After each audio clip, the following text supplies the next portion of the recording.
ठीक है, तो अब हम लोग क्या करने जा रहे हैं, कॉलरॉस लॉ। देखो ये क्यों इंपॉर्टेंट है हमारे लिए, बहुत ही इंपॉर्टेंट इसलिए इंपॉर्टेंट है क्योंकि एक ऐसे वीक इलेक्ट्रोलाइट का हम लिमिटिंग मोलर कनेक्टिविटी निकाल सकते हैं bye the use of this method, जो कि क्योंकि वाटर तो डाल नहीं सकते इनफाइनाइट तक, ठीक है, लेकिन फिर भी हम उस वैल्यू को कैलकुलेट कर सकते हैं कि इसकी लिमिटिंग मोलर कनेक्टिविटी कितनी है, ठीक है।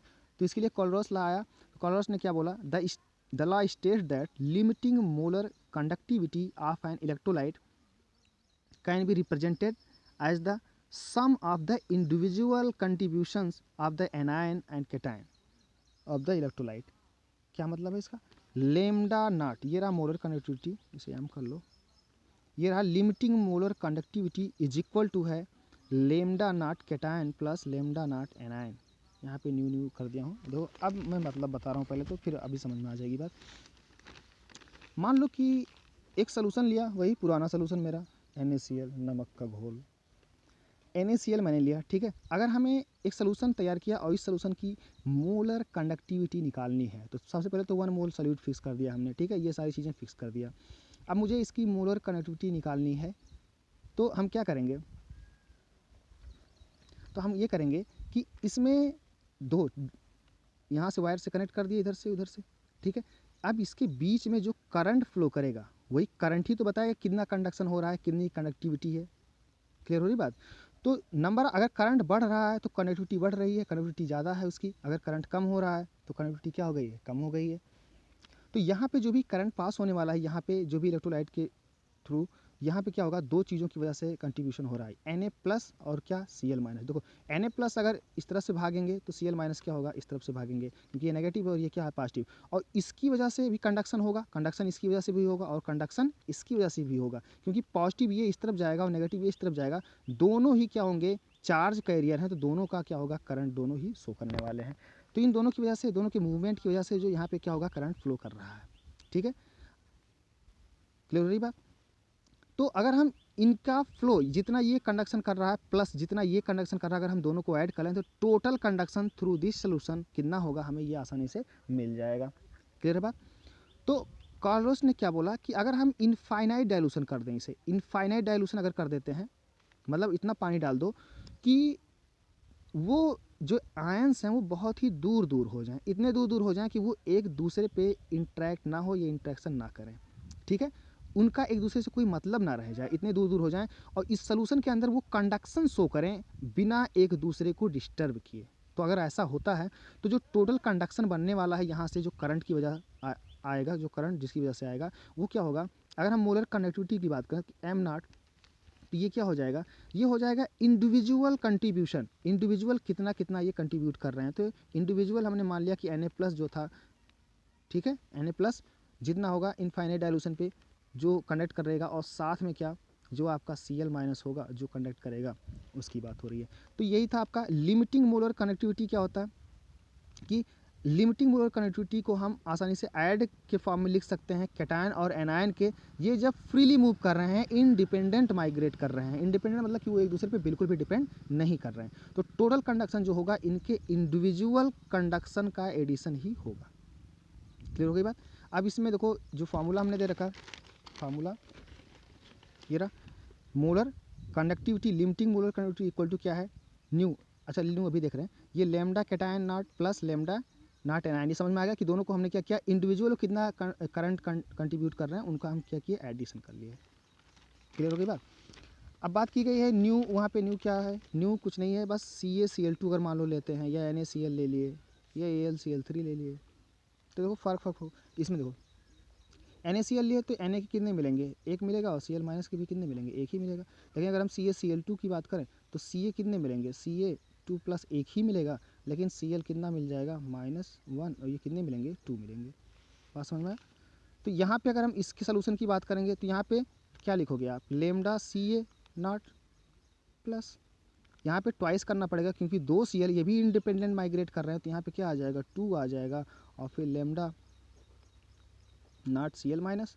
क्या बात समझ में आया, 2 क्यों आया, तो यहाँ पे वही न्यू जो आपका प्लस वाला कितने नंबर, कितने पार्टिकल जनरेट कर रहा है, वो एक मॉलिक्यूल टूट के, ठीक है, और यहाँ पे तो 2 है, तो यहाँ पे ये क्या है आपका लेमडा माइनस, यानी कि कितने वो आए। तो फार्मूला क्लियर हो गया होगा आसानी से। दो lambda naught is equal to क्या होता है, न्यू वन ये प्लस फिर lambda molar conductivity of cation plus molar conductivity of anion, और यहाँ पे ये वो माइनस प्लस, ये समझ में आ गया होगा कि वो कितने आयंस प्रोड्यूस कर रहा है वन मॉलिक्यूल।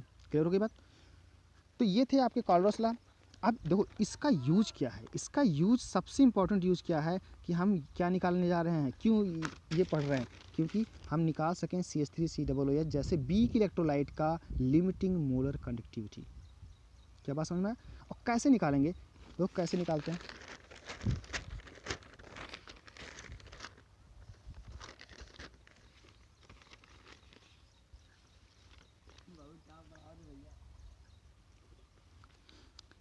जैसे अगर लिमिटिंग मोलर कंडक्टिविटी हमें दे रखा है लेमडा नॉट NaCl का दे रखा है, मान लो HCl का दे रखा है मोलर कंडक्टिविटी, और अगर मैं मान लो CH3COONA का दे रखा है, ठीक है। अगर ये 3 दे रखा है और हमसे क्या पूछ लिया कि बताओ, अब इसकी वैल्यू हमें गिवन होगा पहले से कि ये इनफाइनाइट डाइल्यूशन पे NaCl, क्योंकि ये स्ट्रांग है तो स्ट्रांग है तो आसानी से निकाल सकते हो आप। क्यों? क्योंकि स्ट्रेट लाइन से ये एंड पॉइंट तो पता ही कर सकते हो, बस ग्राफ प्लॉट कर लो, बायरी करके वैल्यूज निकाल के 2-3 वैल्यूज निकाल के फिर ग्राफ प्लॉट करोगे, उसको बढ़ा दो तो यहाँ पे मिल जाएगा आपको लिमिटिंग मोलर कंडक्टिविटी। तो इसी तरह हम आसानी से कैलकुलेट कर सकते हैं। लेकिन दिक्कत क्या है, दिक्कत है वीक इलेक्ट्रोलाइट के लिए। वीक इलेक्ट्रोलाइट हमारा क्या है, CH3COOH। इसके लिए हमें इसके लिए निकालना तो कुछ हमें डेटा गिवन होगा, जैसे कि NaCl का दे दिया, निकल गया है। HCl ये भी स्ट्रांग होता है तो इसका भी कुछ वैल्यू है, मान लेते हैं चलो 190 सीमेन सेंटीमीटर स्क्वायर पर मोल, इसका 190 है, इसका 150 है, इसका कुछ और दे रखा है, चलो 110 दे रखा है। हमें क्या निकालना है, हमें निकालना है कि CH3COOH का क्या होगा। तो देखो ये गिवन डेटा से हम क्या करेंगे, इनको निकाल सकते हैं। कैसे? अगर हम NaCl का लिखेंगे तो NaCl का हम क्या लिख सकते हैं, लेमडा नॉट NaCl को अगर मैं निकलना चाहूँ तो मैं लिख सकता हूँ इसे दो अलग अलग फॉर्म में, according to at infinite dilution limiting molar conductivity पूछ रहा हूँ, ठीक है। तो मैं क्या इनफाइनाइट डाइल्यूशन पे मैं निकालूंगा, तो कैसे, इसे लेमडा Na प्लस कर दोगे आप नॉट प्लस लेमडा क्या Cl माइनस यहाँ पे नॉट। क्लियर होगी बात।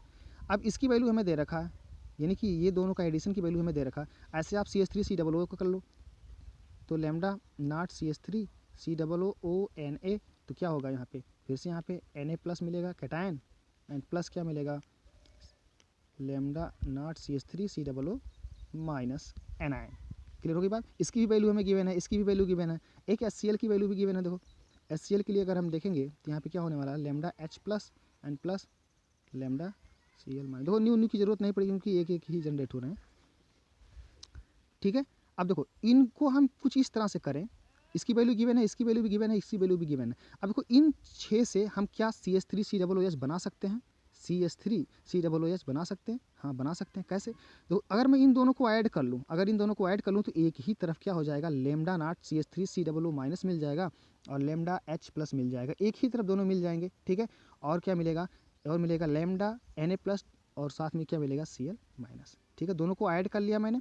अगर इन दोनों को ऐड किया तो एक तरफ आपका ये CH3COOH वाला बन गया काम, और दूसरी तरफ और साथ में क्या है Na प्लस और Cl माइनस। अब अगर मैं इसकी वैल्यू को यानी कि फर्स्ट इक्वेशन की वैल्यू को घटा दूँ, उस वाली दोनों को ऐड करने के बाद जो वैल्यू आया उससे घटा दूँ, तो ये पोर्शन और ये पोर्शन आपका क्या होगा, ये और ये कट जाएगा, इससे बचेगा क्या, सिर्फ CH3COOH, सिर्फ क्या बचेगा, एक ये बचेगा और एक ये बचेगा।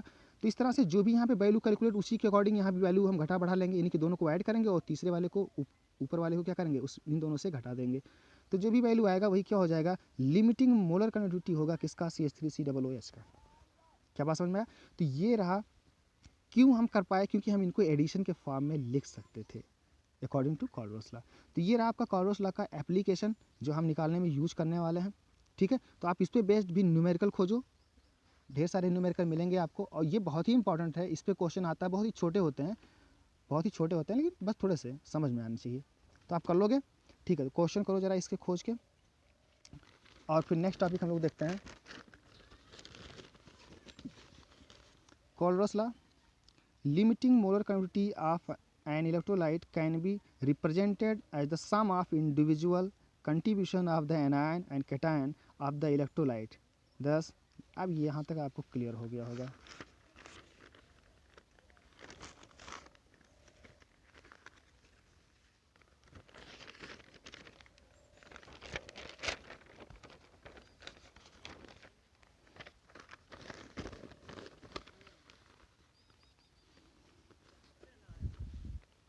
Where lambda naught solution is limiting molar connectivity, इतना are the number of cation anion, ये सब ठीक है। NaCl Na+Cl- इसके लिए डिफाइन किया हूँ, इसको भी कैसे समझ पाओगे नहीं भूलो मत।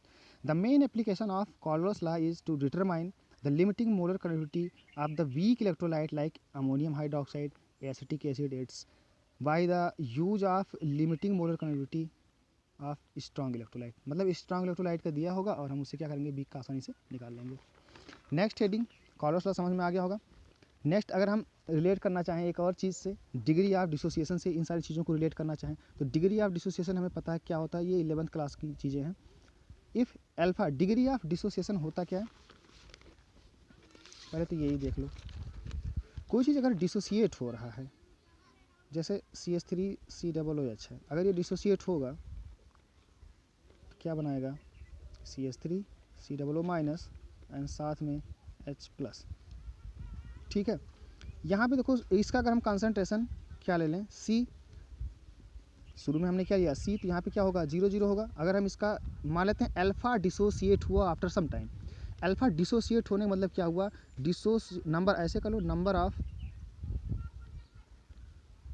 Dissociated molecule, dissociated molecule divided by total number of molecule, total number of molecule.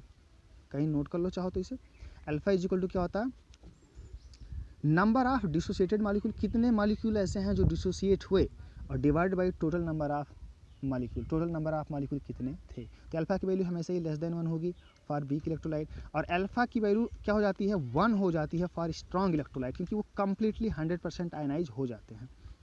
समझ में आई बात। तो जितने मॉलिक्यूल थे उतने ही क्या होगा, डिसोसिएट हो चुके होंगे, तो यहाँ भी जितने होंगे उतना यहाँ, तो अल्फा की वैल्यू कितनी, 1। ठीक है, तो अल्फा समझ गए होगे आप कि अल्फा होता क्या है। अब यहाँ पे देखो, अगर हम चाहें तो अल्फा को रिलेट कर सकते हैं मोलर कंडक्टिविटी से। कैसे, if alpha is the degree of dissociation, if alpha is the degree of dissociation then it can be approximated to the ratio of molar conductivity to the limiting molar conductivity. बिल्कुल कहा यह गया approximated, क्योंकि वो directly proportional होने वाला है। देखो ध्यान से, कहा यह गया कि लिमिटिंग, जो भी कंडक्शन मैक्सिमम कंडक्शन हो सकता है वो कितना होगा, ये रहा लिमिटिंग मोलर कंडक्टिविटी। अच्छा, ये मैक्सिमम कंडक्शन कब होगा, जब 100% आयनाइज हो जाए, यही तो होगा, जब 100% आयनाइज हो जाए तो क्या होगा, वो लिमिटिंग मोलर कंडक्टिविटी होगा उस समय। लेकिन अगर लैम्डा एम हम कब डिफाइन करते हैं, जब वो 100% डिसोसिएट नहीं हुआ है, लैम्डा एम मोलर कंडक्टिविटी जब 100% क्या हुआ है, डिसोसिएट नहीं हुआ है, तो उसे हमने क्या नाम रख दिया, lambda M. For weak electrolyte की बात मैं कर रहा हूँ, ये लैम्डा एम क्या हो जाएगा, ये आपका कम होगा। ठीक है, यानी कि ये डिसोसिएटेड, जितने डिसोसिएटेड मॉलिक्यूल होंगे उनकी वजह से जो कंडक्शन होगा वो लैम्डा एम होगा। लैम्डा नॉट एम क्या होता है, टोटल मॉलिक्यूल जो डिसोसिएट होंगे जो कंडक्शन होगा उस समय वो कोई कहलाएगा मोलर, लिमिटिंग मोलर कंडक्शन। बात समझ में आ गया। तो हम इन दोनों की रेशियो को यहाँ पे डिफाइन कर सकते हैं क्या, कि lambda M divide by lambda M naught, इसे अल्फ़ा के बराबर कहा गया, क्योंकि ये अल्फ़ा डायरेक्टली इसके प्रोपोर्शनल होगा, lambda M divide by lambda naught M के प्रोपोर्शनल होगा।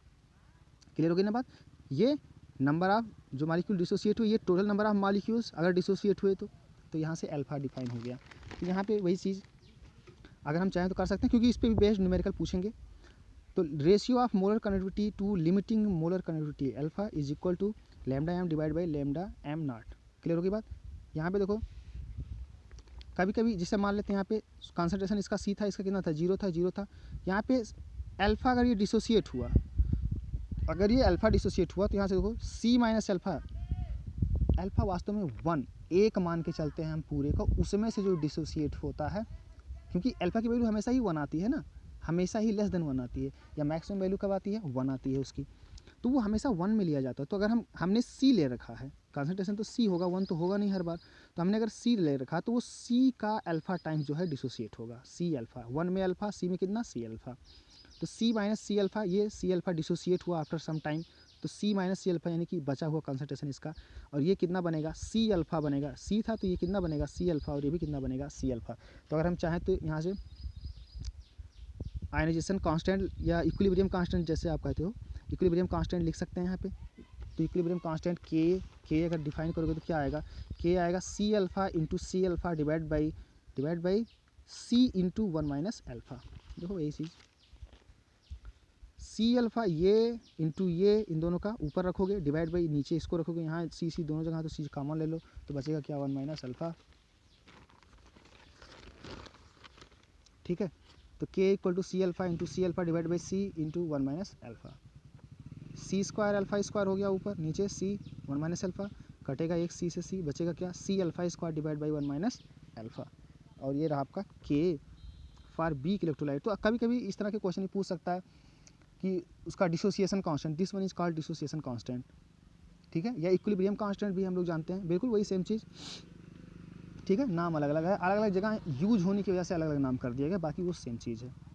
ठीक है, यहाँ पे एक एसिड ले रहे हैं, उसको आयनाइज कर रहे हैं, इसलिए डिसोसिएशन कांस्टेंट बोल दिया गया। वहाँ पे इक्विलिब्रियम पढ़ रहे थे, तो C alpha square divide by 1 minus alpha, where alpha is the degree of dissociation.